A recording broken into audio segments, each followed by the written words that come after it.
Assalamualaikum warahmatullahi wabarakatuh. Kali ini kita lanjutkan kembali modul praktikum tentang pemetaan perubahan garis pantai menggunakan data citra satelit. Modul terakhir itu kita sudah berhasil melakukan ekstraksi garis pantai dari citra satelit. Modul kali ini adalah untuk membahas cara analisis perubahan garis pantai menggunakan Digital Shoreline Analysis System, satu tools yang terintegrasi dengan software ArcGIS. Kemudian di sini juga sebelumnya akan diajarkan juga atau di-sharing juga cara melakukan koreksi hasil ekstraksi garis pantai kita terhadap kondisi pasang surut di lapangan pada saat citra direkam atau akuisisi citra. Dan kali ini kita akan bermainnya di ArcGIS ya.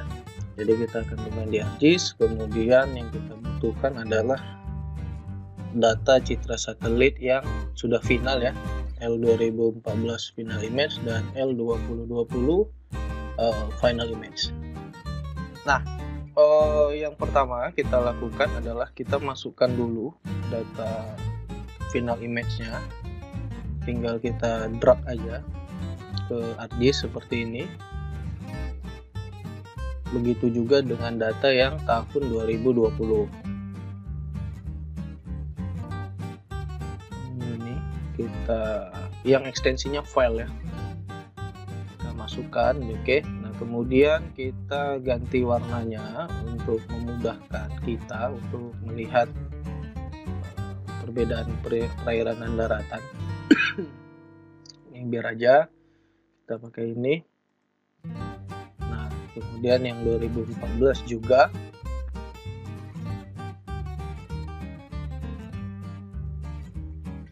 Oke.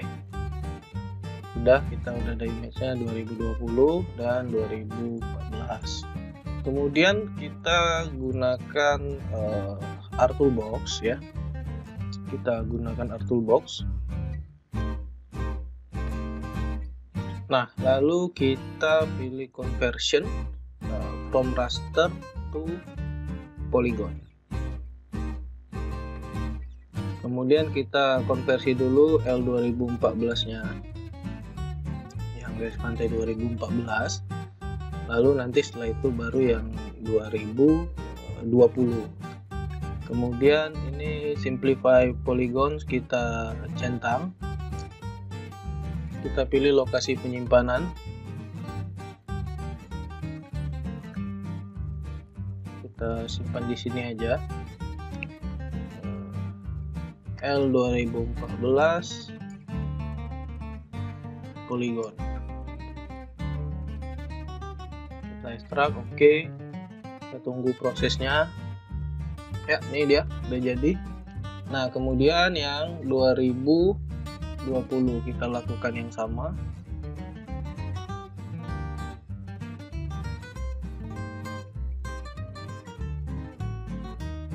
Tinggal kita ganti di sini namanya aja.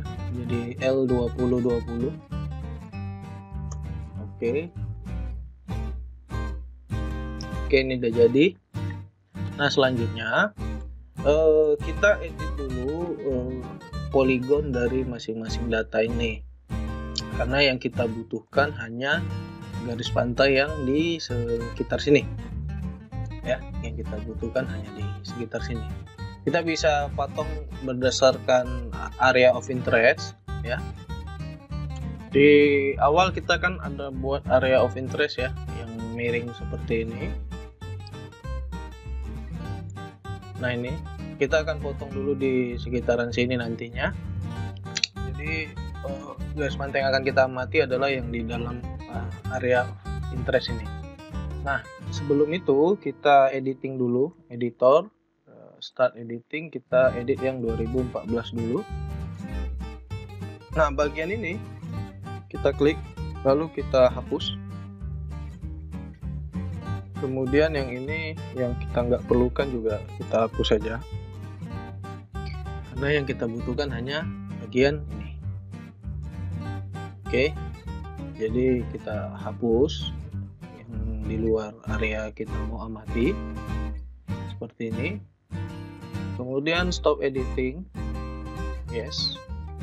Lalu start editing lagi untuk yang 2020. Nah ini kita hapus juga. Ini kita hapus karena yang kita butuh hanya di dalam sini. Kita hapus. Oke, ini yang ini juga nih. Sip. Nah ini kita stop editing, jadi nanti kita akan punya data seperti ini. Tuh dia. Nah, kalau kita zoom ke layarnya nih, tuh. Kita akan punya data seperti ini. Kemudian nanti kita potong lagi karena kita mau amati hanya di sebatas ini saja. Oke. Nah kemudian kita masuk menu clip ya. Kita clip dulu. Toolbox lagi, lalu pilih Analysis Tools, Extract, Clip. Kita klip dulu yang 2014. Klip fiturnya AOI. Kita buat di sini 2014 polygon clip.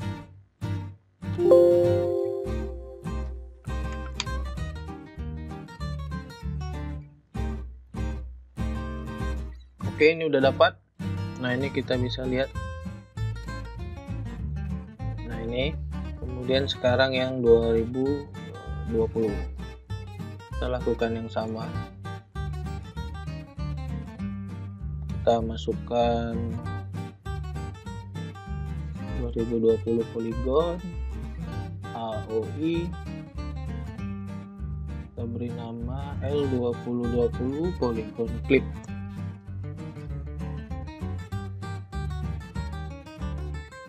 Oke, kita udah dapat nih.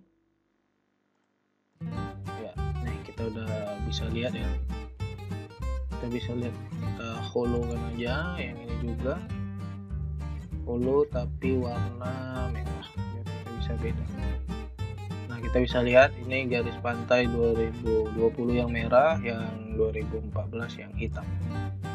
Nah, kemudian selanjutnya kita lakukan lagi editing. Jadi dia di tahap ini kita editing dulu semuanya. Ya, kita editing dulu karena yang kita butuhkan nanti adalah poin untuk koreksi posisi garis pantai terhadap pasang surut. Kita save dulu. Kita beri nama Analisis 2. Kemudian kita akan rubah polygon clip ini menjadi garis terlebih dahulu ya. Oh sorry, kita ubah jadi poin. Ya, toolbox lagi, kita buka data management tools, fitur, lalu fitur vertex to point. Fitur vertex to point 2014 L 2014 poin seperti ini. Sip. Kemudian yang 2020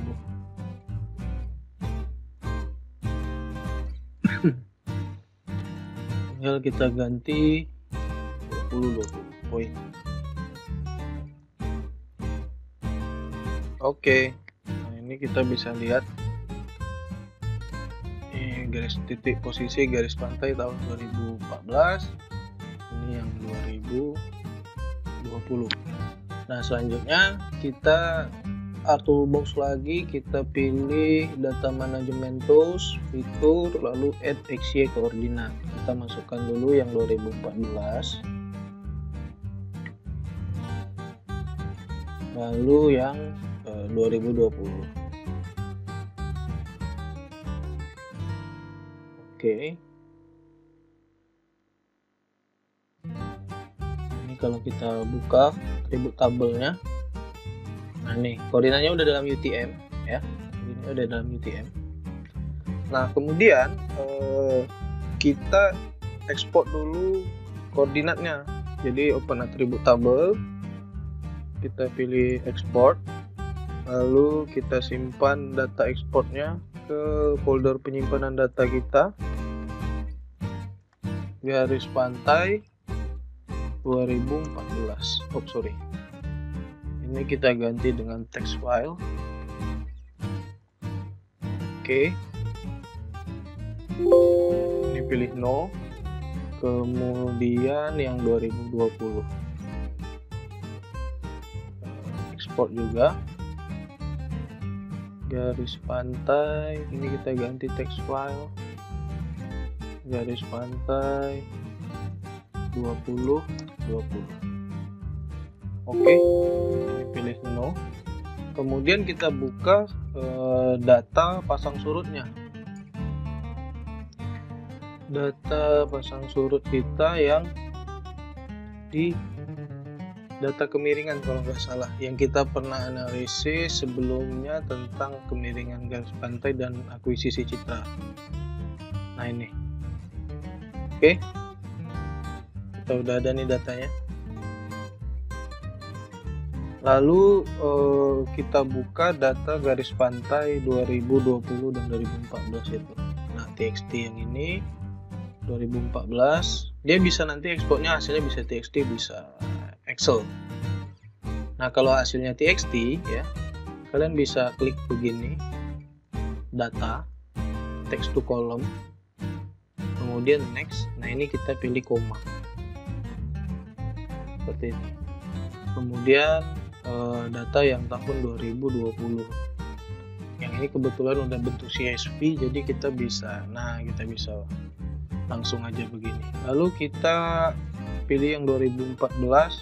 Ini kita copy semua yang point X, point Y. Kita copy ke data yang ada data pasang surutnya, kita copy aja di sini. Ya, ini kita copy. Ini 2014.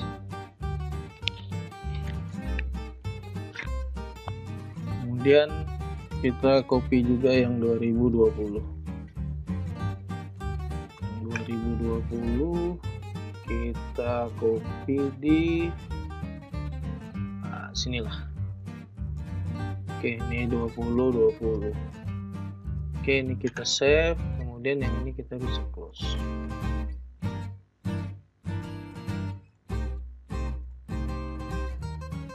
Oke.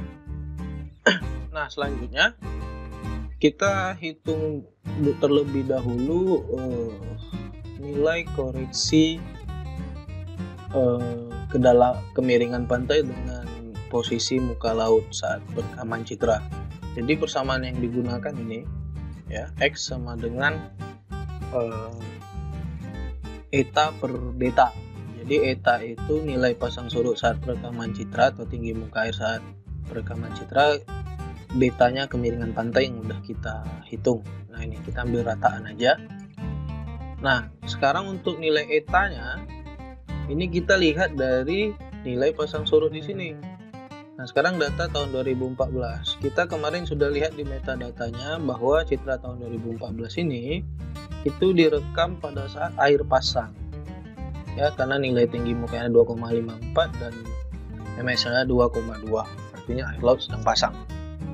Sedangkan yang tahun 2020 itu direkam pada saat tinggi muka air 1,07 meter dengan MSL 2,38. Artinya lebih rendah dari MSL dan ini direkam saat surut. Seperti itu. Nah, sekarang kita copy dulu nilai.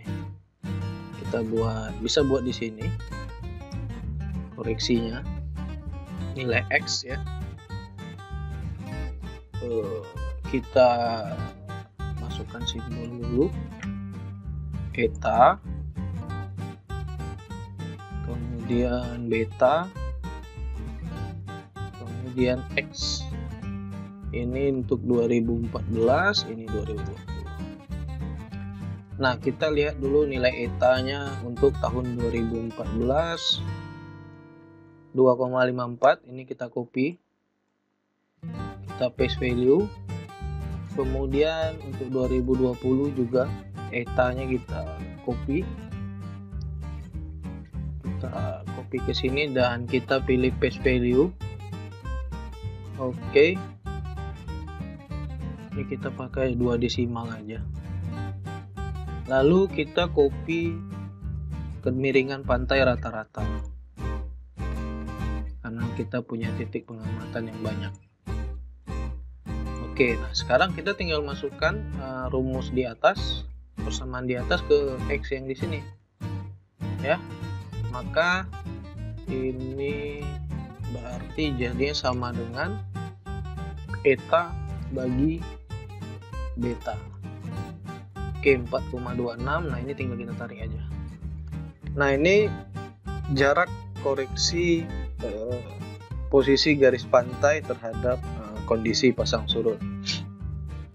Ini kondisinya kita beri ya. 2014 kondisi awal tadi adalah pasang ya. Dan 2020 saat surut kondisinya. Nah, dari kondisi inilah kita tentukan pergeseran posisi garis pantai hasil ekstraksi citranya. Nah, misalkan kayak di 2014 ini pasang, artinya posisi garis pantai asli itu jauh lebih ke arah laut. Simulasinya kira-kira seperti ini. Misalkan begini ya, saya akan coba contohkan di pen aja. Nah ini kondisinya pasang. Kita asumsikan posisi garis pantai di sini. Kemudian ini adalah perairan. Kemudian yang di sini wilayah daratnya. Atau saya kasih simbol aja lah. Ini D darat, ini L laut. Nah, karena air laut sedang pasang ya, kalau di kondisi 2014 air lautnya sedang pasang, artinya kalau posisi asli kalau posisi perekaman citranya adalah di sini, posisi garis pantainya, dan air laut sedang pasang, artinya air laut itu lebih jauh ke arah darat sampai ke sini. Nah, ada bagian pantai yang tertutup air laut karena air laut sedang pasang. Jadi, garis pantai asli yang direkam di citra itu bukan di sini posisinya, tapi lebih ke arah laut. Karena kebetulan air laut sedang pasang, maka posisi garis pantai yang terlihat adalah di sini, yang tidak terendam air. Padahal kemungkinan aslinya ada beberapa meter di depan posisi garis pantai yang terekam oleh citra. Maka kalau saat air laut pasang, yang kondisinya pasang, koreksi garis pantai adalah posisi garis pantai yang terekam oleh citra itu digeser sejauh X ke arah laut. Nah, kebalikannya kalau sedang perairan surut, posisi garis pantai yang terekam oleh citra kita geser sejauh X ke arah darat. Seperti itu. Karena kalau saat air surut, posisi air laut kan menjauhi garis pantai nih istilahnya. Nah, kemudian yang terekam adalah di sini. Nah, sebenarnya karena air lautnya sudah menjauh, harusnya posisi garis pantai itu mungkin ada di sekitaran sini. Seperti itulah kira-kira analoginya. Nah, setelah itu tadi sudah saya jelaskan analoginya. Nah, sekarang kita lakukan koreksi. Ini saya beri nama koreksi X, Y. Saya copy dulu ke sini, kemudian kita lihat data saya. Di sini kita bisa lihat bahwa perairan ada di kiri dan daratan ada di kanan. Berarti kalau dia pasang, nilai X-nya akan saya kurangi, kalau dia surut nilai X-nya akan saya tambah. Maksudnya nilai X koordinat ya. Nah, untuk 2014 kondisinya pasang, artinya posisi garis pantai yang ini akan saya geser sejauh X ke arah laut. Artinya akan saya kurangi nilai koordinat bujurnya atau nilai X-nya. Karena kalau makin ke kiri kita bisa lihat, nah kita perhatikan koordinat di sini, kita bisa lihat nilainya semakin berkurang. Nah, Nah, tapi kalau ke kanan nilainya semakin bertambah. Artinya kita akan koreksi, kita akan kurangi nilai X di sini sejauh 4,26 meter. Nah, ini kita copy seperti ke sini. Yang ini juga untuk tahun 2020. Ini kita klik 2 kali. Lalu nilai X-nya kita tinggal masukkan rumus seperti ini. Begini, terus kita karena dia pasang kita akan kurangi dengan koreksi. Nah, ini tinggal kita klik 2 kali dan Y-nya tinggal kita ambil poin Y seperti ini. Oke, nah sedangkan untuk yang 2020 karena dia surut, maka X-nya akan kita tambahkan. Sama dengan tambah koreksi. Oke. Nah, ini tinggal sama dengan poin Y. Oke. Nah, ini kita save, lalu kita buka sheet baru, Excel baru. Ini kita buat namanya 2014. Yang ini 2020. Nah, yang 2014 kita kopikan data ini semua. Kita copy. Kita paste value, lalu di 2020 kita kopikan data yang 2020 seperti ini. Oke. Kemudian ini kita save yang ini. Oh sorry, ini ada yang salah nih. Kita kopinya ke 2020 di sini.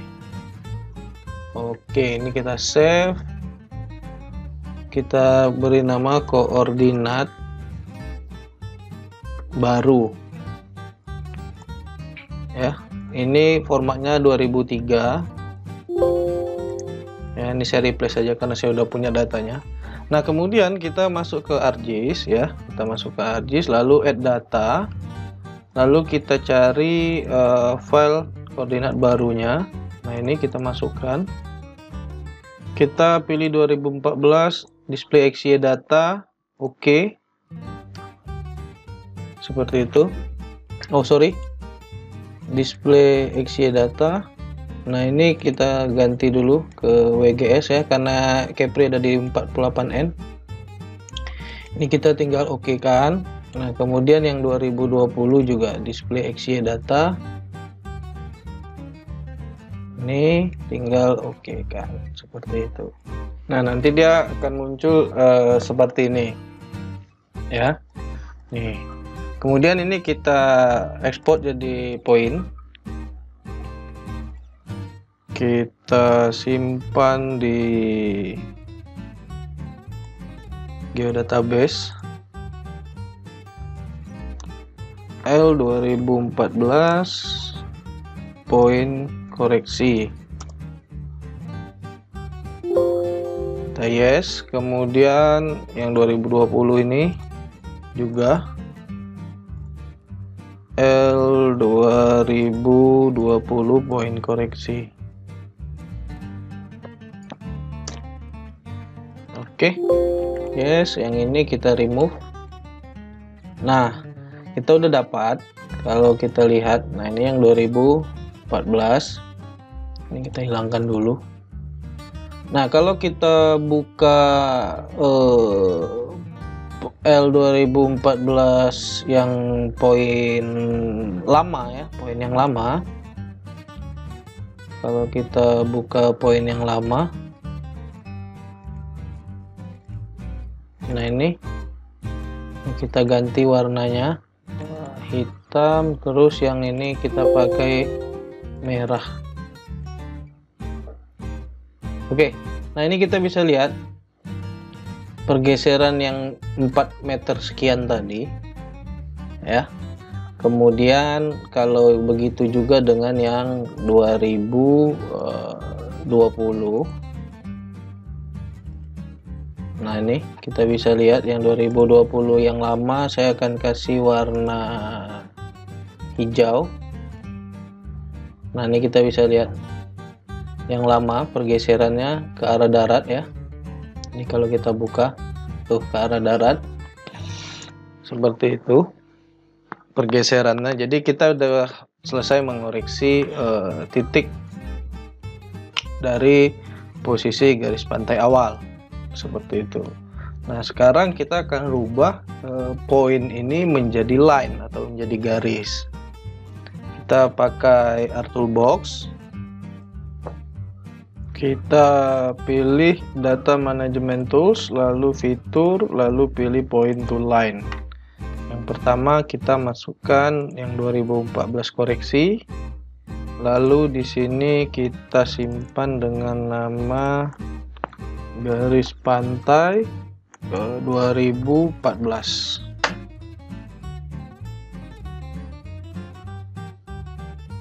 Oke. Ya, kemudian kita masukkan lagi yang 2020.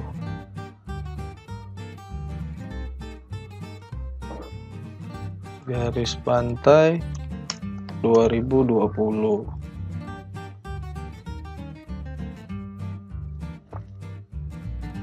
Oke. Nah, ini udah. Kemudian karena yang mau kita amati itu ada di sini ya. Nah, kita akan klip sekali lagi garis pantainya. Kita akan klip ya. Kita akan buat klipnya. Klip posisi garis pantainya. Kita akan klip sesuai AOI aja nih. Ini AOI-nya kayaknya terlalu besar. Nah, kita akan klip di bagian sini. Ya, sini sampai ke sini. Karena yang mau kita amati itu ada di sini. Oke. Kita perkecil dulu AOI-nya. Oke, ini dia AOI-nya, kita potong dulu gunakan klip cut. Kita akan cut AOI-nya kira-kira di sinilah ya. AOI-nya akan kita cut segini.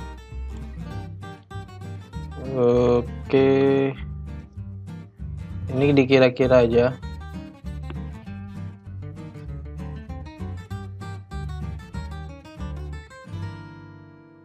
Saya akan perkecil AOI-nya karena kita mau ambil di bagian sini aja. Bawahnya juga kira-kira saya akan cut lagi sampai ke sini. Oke, AOI-nya ini kita buang aja. Nah, yang saya butuhkan adalah di bagian ini. Karena ini garis pantai yang akan kita amati. Terus saya klip sekali lagi di bagian sini aja. Ini yang saya buang adalah AOI-nya ya, bukan garis pantainya, karena ini untuk perkiraan aja. Oke, nah kemudian ini stop editing. Lalu kita editor start editing untuk garis pantai 2014 dulu. Kita pilih garis pantainya ini. Lalu kita pilih split. Kita split garis pantainya karena kita akan ambil yang bagian sini aja. Kita split gunakan ini split tools ya, ini split tools nih. Lalu kita potong di sekitaran sini ya. Kita potong di sekitaran AOI-nya ini. Nah, ini kita ambil aja yang sudut di sini. Kemudian kita klik lagi di garis pantai yang ini. Nah, kemudian kita potong di sini. Kira-kira di sini. Nah, setelah kita potong seperti ini, bagian ini kita hapus. Ini juga dihapus. Oke. Lalu kita stop editing. Yes. Editor lagi, kita edit yang 2020. Nah, yang ini kita edit. Kita pilih, lalu kita split juga di bagian yang sama kira-kira di sini. Kemudian kita split juga yang di bagian sini. Nah, ini kita kira-kira aja lah di sini. Oke, yang penting dia masih di covering area dari area interest yang mau kita amati. Nah, udah. Ini stop editing ya. Lalu kalau kita udah punya sekarang garis pantai 2014 dan 2020-nya nih. Oke. Tahap koreksi dan persiapan data untuk yang diamati udah selesai. Sekarang selanjutnya kita akan masuk ke tahapan analisis Digital Shoreline Analysis System atau DSAS ya. Jadi DSAS itu dia tools integrasi seperti ini. Nah, caranya ya, kalau kalian pakai ArcGIS yang di atas 10.4, kalian tinggal masuk aja ke sini. Nah, ini. Nah, nanti tinggal kalian download di sini, download softwarenya ini. Di sini kalian bisa download softwarenya. Nah, ini tinggal pilih download di sini. Oke, tinggal pilih download di sini. Nah, kemudian kalau butuh data tutorial atau PDF-nya ada di webnya juga ya, di webnya juga. Di sini tinggal dicari aja nih di webnya, ada PDF-nya di web ini. Nah, di sini kalian bisa cari yang DSAS di web ini. Nah, ini webnya. Tuh, kalian tinggal bisa pilih download software atau download user guide. Nah, ini tentang penggunaannya. Nah, nanti cara installnya juga ada di sini. Kalau kalian pakai yang 10 ArcGIS 10.4 ke atas, makanya yang versi 5. Tapi kalau yang DSAS, kalau menggunakan ArcGIS di bawah 10.4, tinggal sesuaikan aja, dia ada toolsnya tapi yang versi lama ya. Tinggal dicari aja di sini.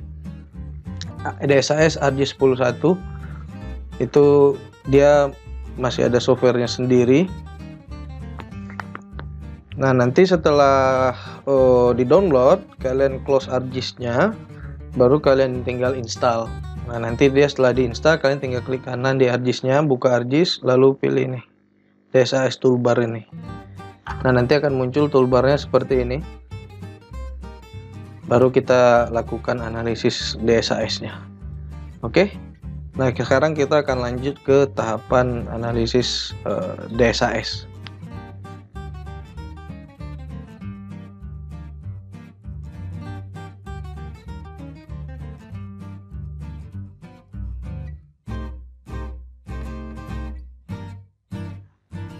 Oke, kali ini kita akan langsung ke DSAS-nya. Yang pertama, di sini saya akan asumsikan DSAS-nya sudah terinstall di ArcGIS kalian ya. Kita buka ArcGIS. Nah, ini. Kemudian ini kita bisa remove selain data garis pantainya ini. Ini kita remove aja. Oke. Nah, ini kita udah ada datanya. Yang pertama kita lakukan adalah kita buka ArcCatalog, lalu kita pilih lokasi kita nyimpan data.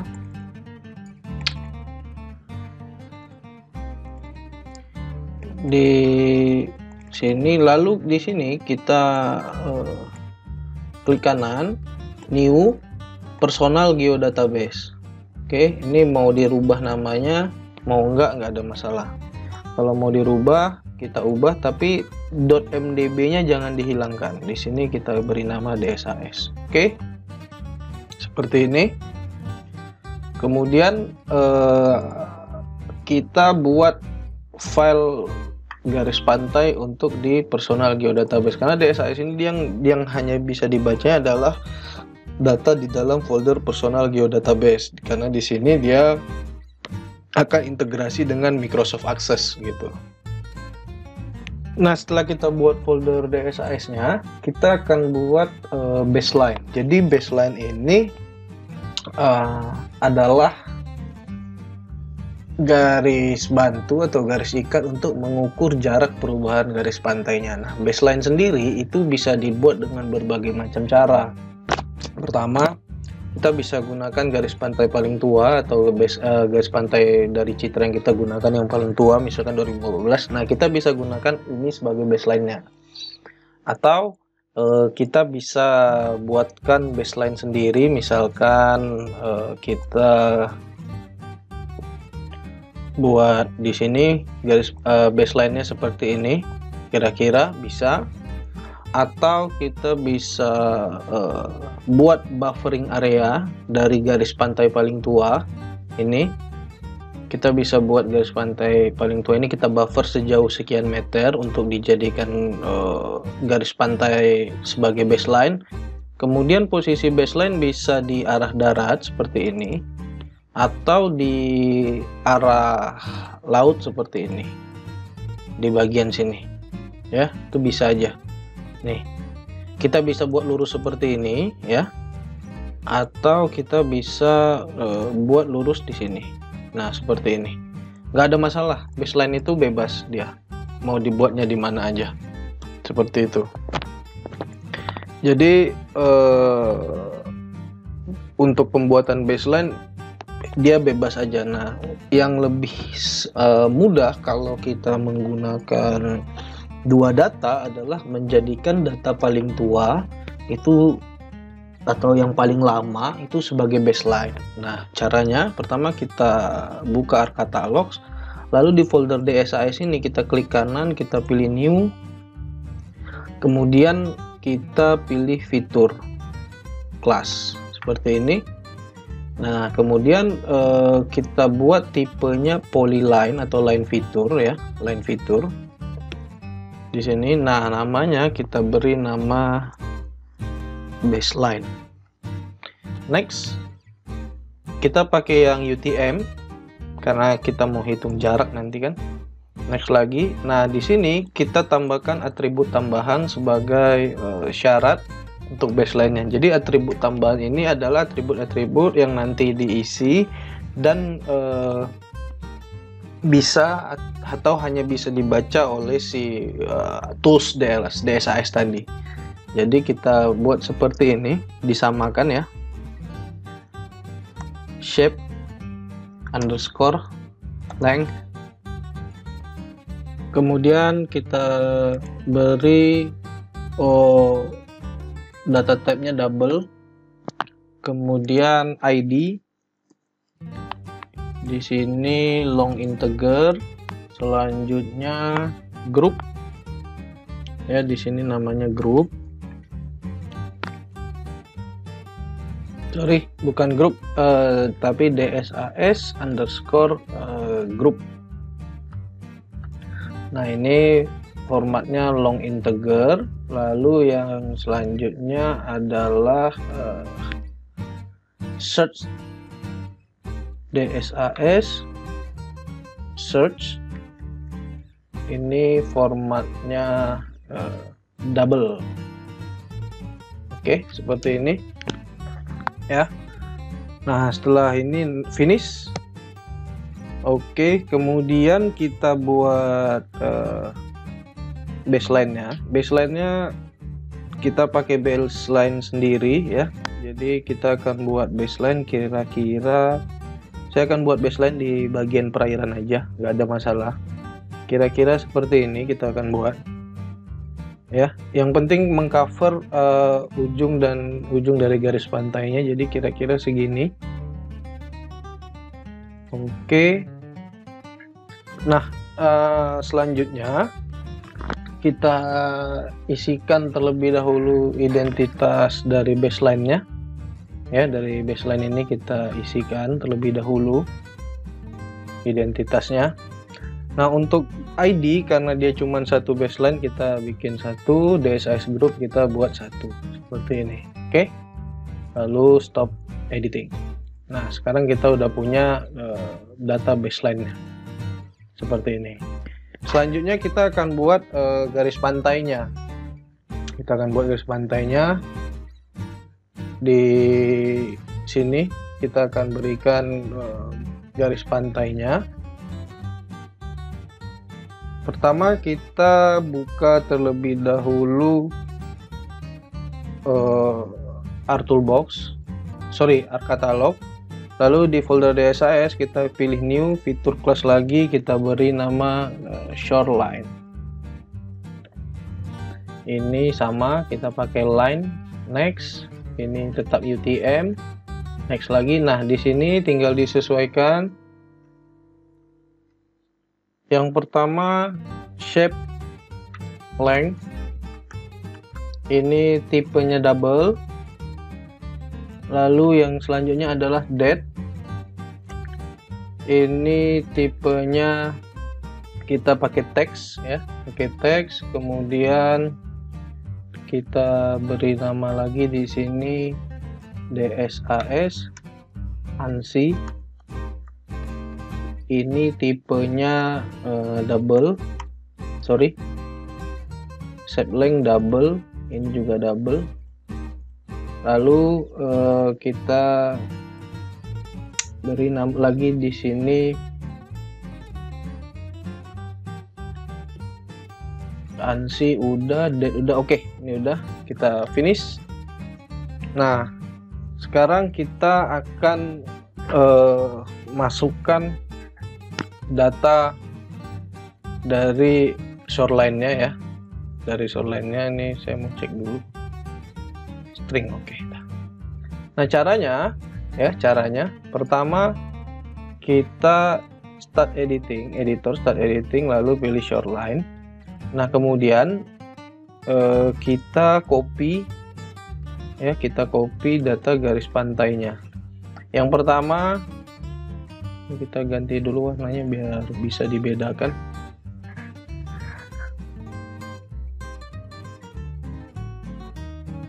Kita copy dulu yang 2014, copy paste ke shoreline.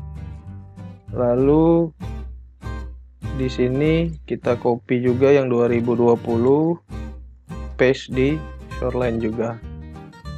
Oke, nah ini kita bisa checklist dulu.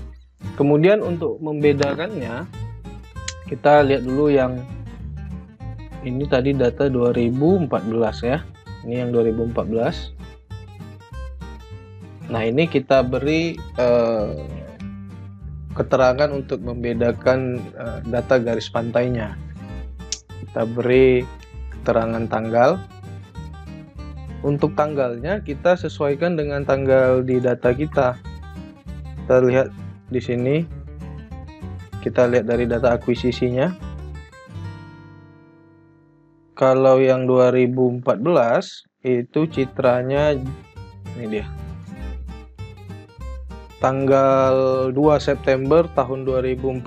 Berarti di sini kita buat 0902 2014. Kalau yang ini 10 Maret ya. Data yang kedua 2020 seperti ini.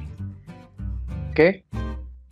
Nah, kemudian kita simbologinya kita ganti biar kita mudah membedakannya. Antara garis pantainya ini kita pilih simbologi, kita kategori. Kalian bisa klik kanan properties gitu ya, atau klik 2 kali di data shoreline-nya. Kemudian kategori kita pilih date. Nah, kita add all value gini. Nah, jadi kita bisa bedakan di sini. Baseline-nya kita kasih warna hitam aja. Oke. Nah, kemudian ini kalau kalian masih membedakan kita kasih shoreline-nya kita beri label aja begini. Nah, kita bisa tahu berdasarkan tanggal data citranya. Kemudian setelah kita dapatkan seperti ini ya, udah kita dapatkan seperti ini datanya, ini kita save dulu. Lalu aktifkan DSAS toolbar-nya, tinggal klik kanan di sini, lalu pilih DSAS toolbar. Nanti akan muncul toolbar-nya ini. Nah, kita buat dulu inputan atau masukkan data untuk running atau menjalankan DSAS analisis ini. ini kita bisa remove dulu deh data yang ini, karena kita akan gunakan dua data ini saja. Nah, kita pertama pilih atribut automator di sini. Ini ada di toolbarnya DSAS ya. Kalau yang versi 5 dia akan muncul seperti ini. Tapi kalau yang kalian menggunakan versi untuk hard disk di bawah 10.4, yang versi DSAS versi 4, kalian bisa lihat video saya yang lama. Kalau yang versi 4 bisa lihat di video yang ini ya. Nah, ini bisa lihat video yang ini. Kalau yang versi kalian menggunakan DSAS versi 4, tapi kalau yang versi 5 dia akan punya tampilan seperti ini. Ini kita centang semua. Ini juga. Kemudian yang ini kita pilih shoreline, yang ini kita pilih baseline. Lalu close. Kemudian dipilih default parameters. Nah, untuk baseline layer kita pilih baseline. Baseline field kita pilih ID. Baseline group kita pilih DSAS group. Nah, ini kita pilih DSAS search. Lalu di sini kita centang show baseline orientasi, jadi arah baseline-nya seperti ini. Karena posisi garis pantai kita baseline kita ada di kiri ya, ini kiri pantai, ini pantainya nih. Berarti kita pilih left. Kemudian dan posisi garis pantainya kita letak di perairan, maka kita pilihnya offshore. Tapi kalau kita letaknya di darat, kita pilihnya onshore, seperti itu. Nah, ini kita pilih offshore. Kemudian shoreline setting kita isi seperti ini. Ini shoreline, ini date-nya kita isi date. DSAS ANSI kita pilih ANSI, ini default 10. Nah, metadata setting ini kita atur aja seperti ini. Nah, ini terserah kalian mau isi apa. Yang jelas yang penting itu adalah bagian ini. Ini non plane, ini complete, ini ground condition, dan ini non. Nah, yang lain ini tinggal disesuaikan seperti itu. Lalu klik OK. Kita klik OK ya. Kemudian kita pilih cast transact. Nah, cast transact di sini kita beri nama DSAS test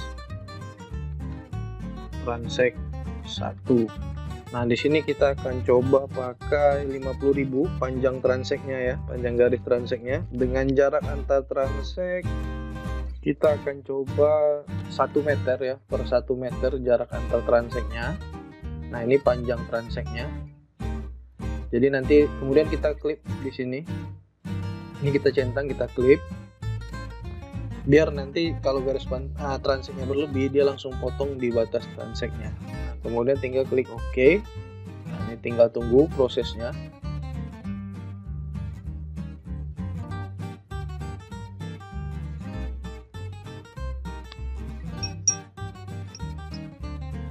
Nah, kalau sudah nanti akan muncul seperti ini. Nah, ini dia langsung kepotong pas di bagian transaknya. Nah, ini 1 meter itu jarak antar transak ini. Jadi dia semakin rapat itu semakin bagus. Jadi kita detail-detail perubahan garis pantai di sini, di sekitaran ini, itu akan terlihat lebih masuk dalam kalkulasinya nanti. Karena kalau misalkan kita buat jarak yang terlalu luas, bisa aja misalkan bagian ini kita buat jaraknya 10 meter antar transak. Jadi misalkan ini garis pertama, kemudian 10 meter kedua. Nah, takutnya 10 meter ketiga itu tidak mengcover area yang kecil ini, seperti itu misalkan. Nah, jadi dia berapa jarak antar transak itu semakin rapat jaraknya, semakin detail nanti hasil analisisnya, seperti itu. Kalau mau lebih kecil dari 1 meter boleh per 10 cm, berarti tinggal dibuat 0,1 seperti itu. Tapi dengan catatan semakin pendek jarak antar transak, maka jumlah transak akan banyak. Belum ini saja dengan garis pantai yang hanya sepanjang ini, dengan jarak antar transaknya 1 meter, kita dapatkan 1708 transak seperti itu. Nah, kemudian ini di save. Lalu setelah kita pilih calculate range. Nah, ini kita centang. Kalau yang SCE ini untuk luasan, perubahannya itu hitungan luasan area. Kemudian kalau yang distance ya, ini dia jarak panjang perubahannya, seperti itu. Nah, kita pakai 3, distance SCE, NSM, dan APR. Nah, ini kita pakai NSM aja. Lalu calculate. Nah, calculate ini tergantung, makin banyak transaksinya maka calculate-nya akan semakin makan waktu ya. Nah, tinggal calculate. Kalau dia tidak ada error, mestinya di sini perintahnya adalah run complete seperti itu. Kita tunggu prosesnya.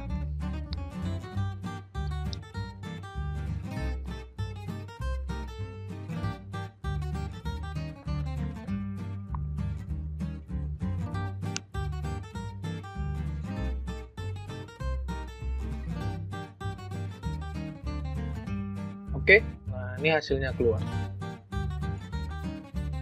Ini kita close, dia hasilnya keluar, kita bisa lihat. Nah, perlu diperhatikan pertama adalah ketika kita di sini, ya, ketika bagian default parameters ini, jangan sampai salah memilih posisi ini dan ini. Ya, ini jangan sampai salah. Kenapa? Nanti kalau misalkan kalian salah pilih, contoh kita meletakkan posisi baseline di laut ya, dengan posisi garis pantai ada di sebelah kanan ya, artinya baseline di sebelah kiri. Nah, kalau kalian letakkan ini di kanan dan ini di onshore misalnya, atau di offshore, kalau ada yang salah dari kedua ini, pertama ada kemungkinan transaksinya ini nggak keluar. Yang kedua, dia keluar tapi hasil kalkulasinya salah. Misalkan seperti ini, kalau kita lihat di data kita ya, di data kita ini posisi garis pantai tahun 2020 itu ada di belakang garis pantai 2014. Itu artinya kondisi lapangan adalah abrasi. Nah, harusnya nilai yang dihasilkan adalah minus, tapi karena kalian salah melakukan setting di sini, bisa jadi nanti yang keluar nilai misalnya perubahan abrasinya adalah minus 10, malah yang keluar nilainya plus 10. Sebenarnya itu nggak ada masalah. Kalau kita sadar akan hal itu, kita tinggal hasil jarak perubahannya tinggal kita kali minus 1, itu akan berubah normal lagi. Tapi kan repot, jadi nggak otomatis kerjanya, jadi kerja 2 kali. Yang kedua, kalau kita nggak tahu, kita akan pikir bener aja tuh hasilnya seperti itu. Nah, jadi di bagian itu yang penting. Nah, setelah kita dapatkan hasil seperti ini ya, kita udah dapat hasil yang seperti ini nih, kita udah dapat. Kemudian kita data visualization, di sini kita masukkan DSS test transact 1, ini kita pilih NSM, scale to my data, lalu click to range to SCE seperti ini. Oke. Nah, kemudian di sini kita klik. Kita klik. Kita tunggu proses kliknya selesai. Oke, ini hasil kliknya udah selesai. Kita tinggal oke, ini oke. Kemudian yang ini kita unchecklist. Kita zoom to layer. Nah, ini kita bisa lihat klipnya, coloring. Nah, untuk klipnya itu bisa kita lihat di sini. Simbologi, quantity, ini tinggal ganti ke NSM misalkan. Oke, nah kita bisa lihat. Yang ekstrim perubahan garis pantainya kita bisa lihat nih di bagian ini. Nah, kita bisa lihat jarak-jarak perubahannya. Nah, nilai perubahan garis pantainya kalau kita open attribute table, nah ini yang NSM ini ya, seperti itu. Nah, kalau yang nol ini, kenapa ada yang nol? Ini dia kasusnya ada di sini.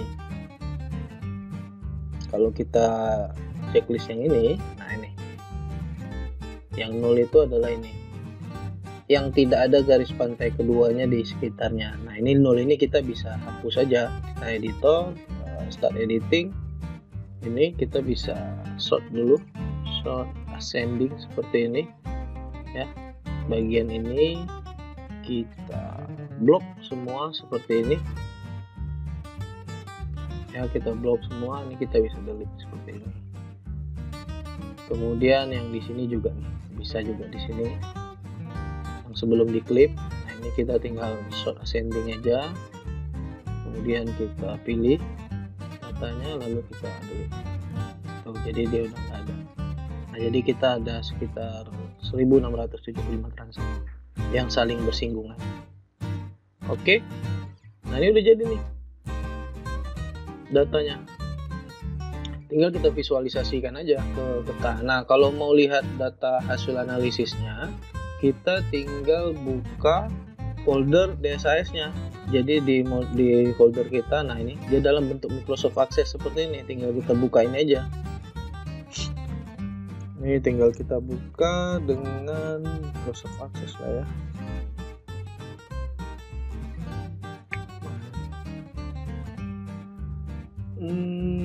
Kok nggak ada ya Microsoft Access-nya?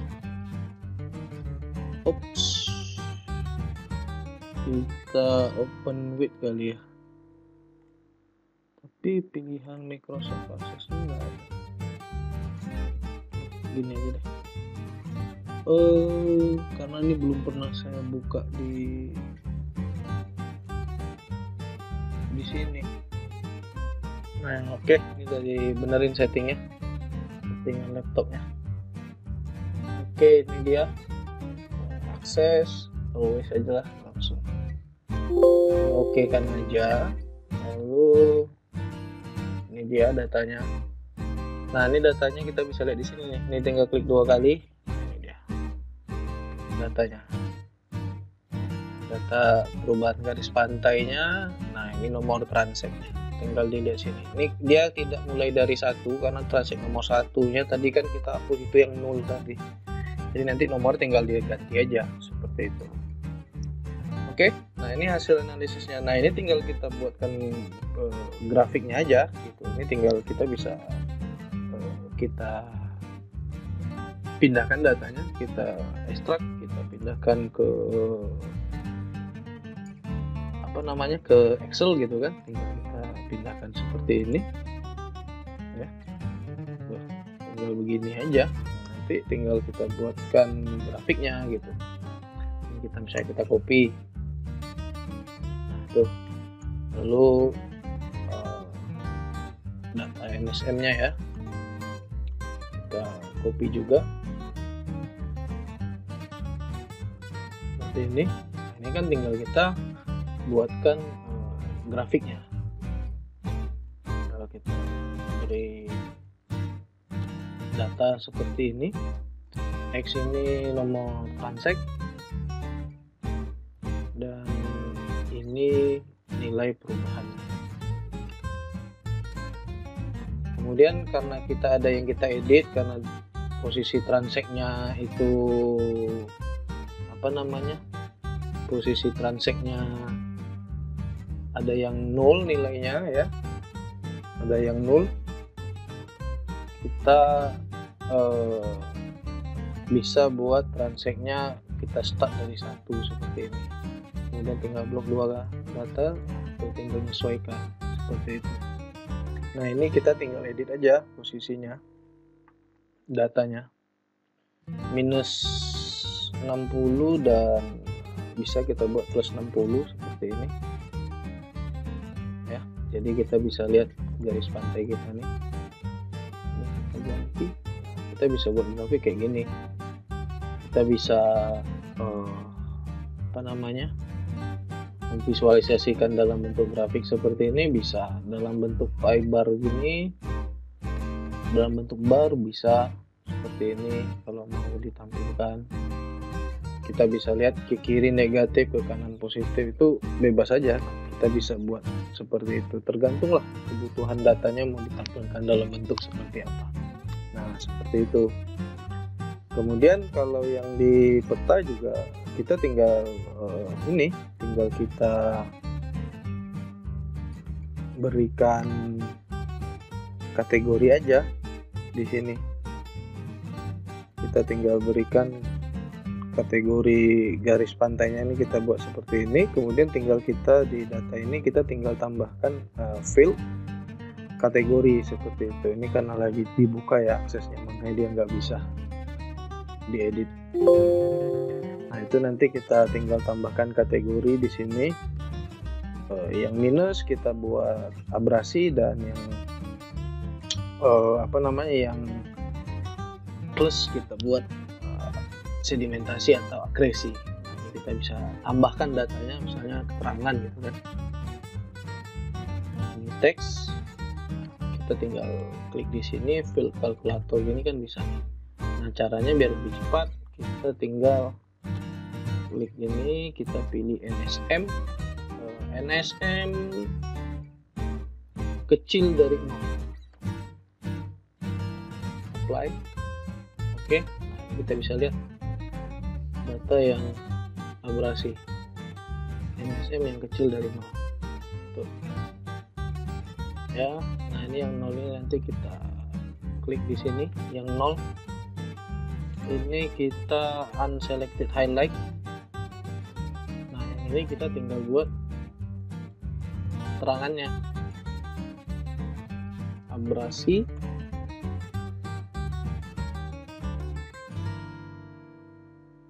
kemudian kita tinggal clear, lalu kita pilih lagi di sini NSM besar dari 0. Ini kita tinggal buat akresi namanya. Tinggal diganti akresi. Oke, seperti ini. Kemudian kita cek apakah masih ada data yang belum diberikan nama. Nah, ini 01 ini. 0 di sini 0, dia artinya ini kayaknya lebih ini ya. Data yang miskalkulasi ini. Ini sebenarnya bukan 0, ini kalau kita tambahkan value desimalnya kelihatan. Nah, ini kita bisa asumsikan adalah ini dia abrasi nih, karena value-nya value-nya kita kurang, desimalnya kurang, jadi kita tinggal tambahkan sekian desimal tuh nanti keluar tuh nilainya abrasi. Gini. Atau setelah seperti ini kita tinggal ganti di sini kategorinya. Kita tinggal pakai kategori berarti. Keterangan, add value, abrasi merah, abrasi hijau. Oke. Nah, itu kita bisa lihat dominannya sih abrasi ya di sini kalau kita lihat datanya. Nah, seperti itu. Oke, demikian pembuatan data analisis perubahan gas pantai menggunakan DSAS. Untuk layouting tinggal disesuaikan aja mau ditampilkan layout yang seperti apa. Yang jelas seperti itu cara pengolahan datanya. Nah, nanti dari situ kita bisa dapatkan rataan, penilaian rataan apakah lokasi tersebut dominan abrasi atau akresi. Dari visualnya saya sebenarnya udah bisa kelihatan. Semoga modul kali ini membantu, dan selamat sore. Assalamualaikum warahmatullahi wabarakatuh.